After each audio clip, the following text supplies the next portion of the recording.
प्रिय भाइयों तथा बहनों, विश्वास, दृढ़ विश्वास हमारे जीवन में बहुत कुछ बदल देता है। हमारी दिशा को बदल देता है, हमारी दशा को बदल देता है। जब हम प्रभु पर पूर्ण विश्वास करते हैं, तब हम अपने जीवन में कुछ भी प्राप्त कर सकते हैं। बहुत बार हम लोग प्रभु पर पूर्ण विश्वास किए अपने जीवन में आगे बढ़ते हैं, तो हमारा जीवन अक्सर अर्थहीन बन जाता है, फल पैदा नहीं करता है, उचित फल पैदा नहीं करता है। यदि हम लोग उचित फल पैदा नहीं करते हैं, तो इसका मतलब कि हम अपनी शक्ति, अपने सामर्थ्य पर निर्भर हैं। हम प्रभु की शक्ति, प्रभु के सामर्थ्य पर निर्भर नहीं है। विश्वास चाहिए, दृढ़ विश्वास चाहिए कि जब प्रभु हमारे साथ है, प्रभु मेरे साथ है, तो मैं सब कुछ कर सकता हूं। ये विश्वास चाहिए।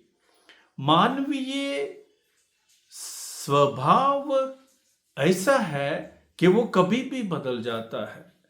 हो सकता है कि आज आपके साथ कोई खड़ा हो और आपको प्रोत्साहित कर रहा हो, और वही व्यक्ति जो है वो कल बदल सकता है।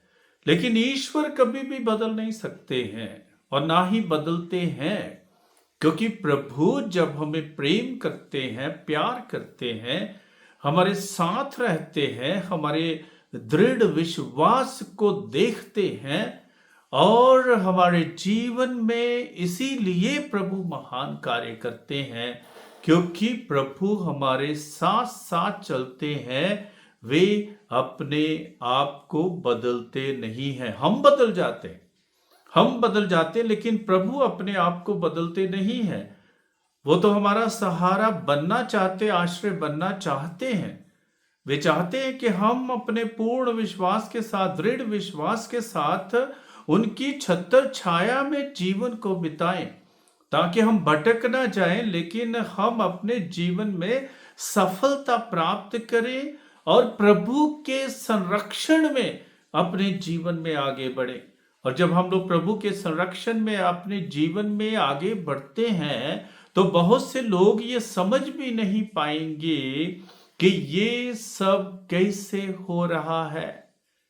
हम देखते हैं संत मार्कुस के सुसमाचार में 6 अध्याय 1 से 6 वाक्य में कि जब प्रभु यीशु अपने ही गृह जाते हैं, अपने घर की ओर जाते, अपने ही नगर में जाते हैं, तो बहुत से लोग विश्वास नहीं कर पाते हैं और प्रश्न करते हैं कि ये जो प्रज्ञा है, ये बुद्धिमानी है, इसको कहां से मिली है?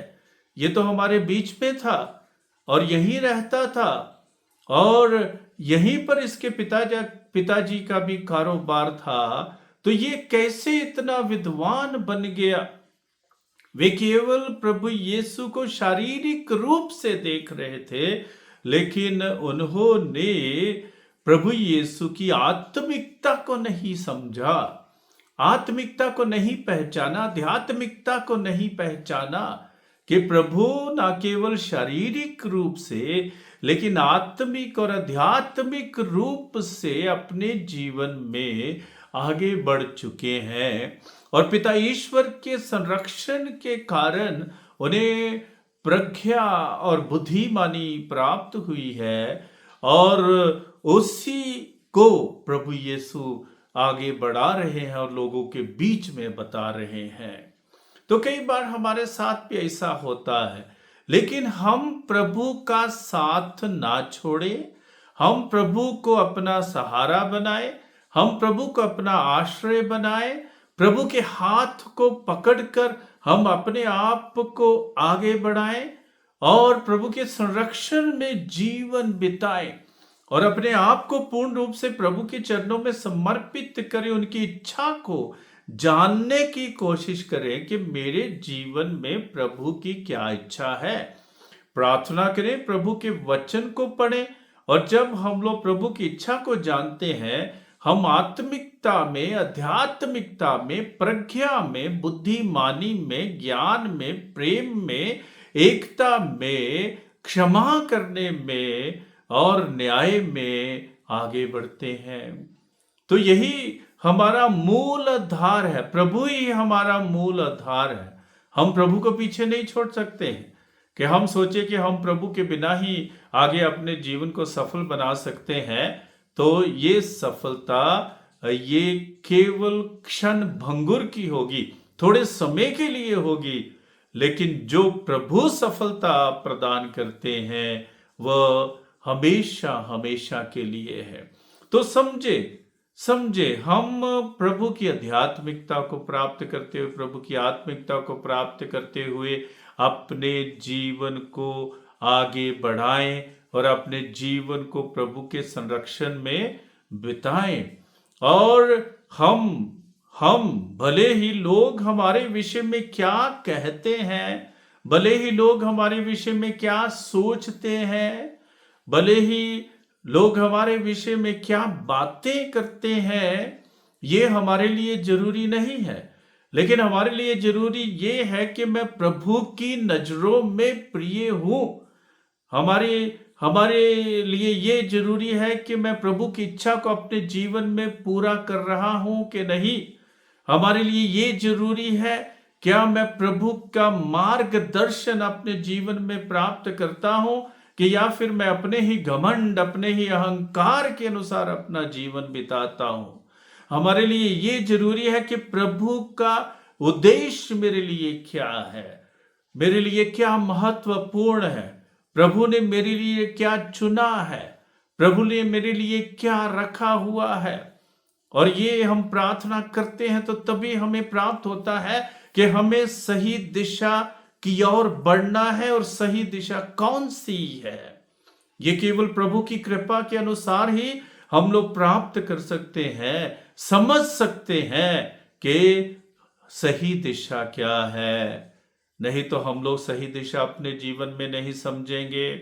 अहंकारी अपने जीवन में सही दिशा नहीं समझते हैं, घमंडी अपने जीवन में सही दिशा नहीं समझते हैं, जो पाप के दलदल में फंसे हुए हैं वे सही दिशा नहीं समझते हैं, जो लोगों के साथ अन्याय करते हैं वे सही दिशा नहीं समझते हैं, जो लोगों के मन में, हृदय में नफरत के भाव पैदा करते हैं, घृणा के भाव पैदा करते हैं, ईर्ष्या के भाव पैदा करते हैं, वो हमारे लिए सही दिशा नहीं है।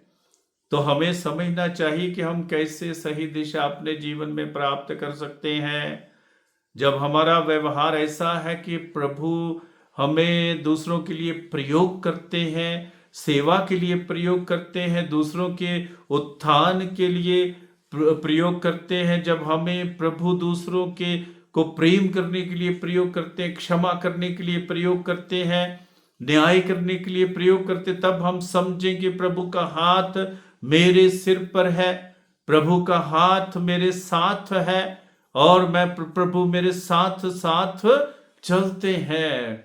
लेकिन जब हम लोग प्रभु को अपना सहारा नहीं बनाते, आश्रय नहीं बनाते हैं, तब प्रभु हमारे साथ नहीं चलते हैं, तो हम घमंडियों के रास्ते पर चलते हैं, अहंकारियों के रास्ते पर चलते हैं।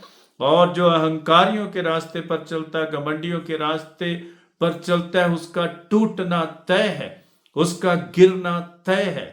और जो अपने आप को विनम्र बनाते हुए, जो अपने आप को सहज सरल बनाते हुए प्रभु के चरणों में समर्पित करते हैं और दृढ़ विश्वास करते हैं कि प्रभु ही मेरा सहारा है, प्रभु ही मेरा चरवाहा है, प्रभु ही मेरा आश्रय है, प्रभु ही मेरा मार्गदर्शक है और प्रभु ही मुझे आगे बढ़ाते हैं। जब मैं इस आत्मिकता को, इस आध्यात्मिकता को अपने जीवन में अनुभव करता हूं तो मेरा जीवन सही दिशा में चलता है। आप सबके लिए विशेष प्रार्थना करता हूं कि प्रभु आप सबको आशीष दे, प्रभु आपको कृपा से भरे और आप प्रभु से कभी भी अलग ना हो जाएं। प्रभु आपके दिन को मंगलमय बनाए।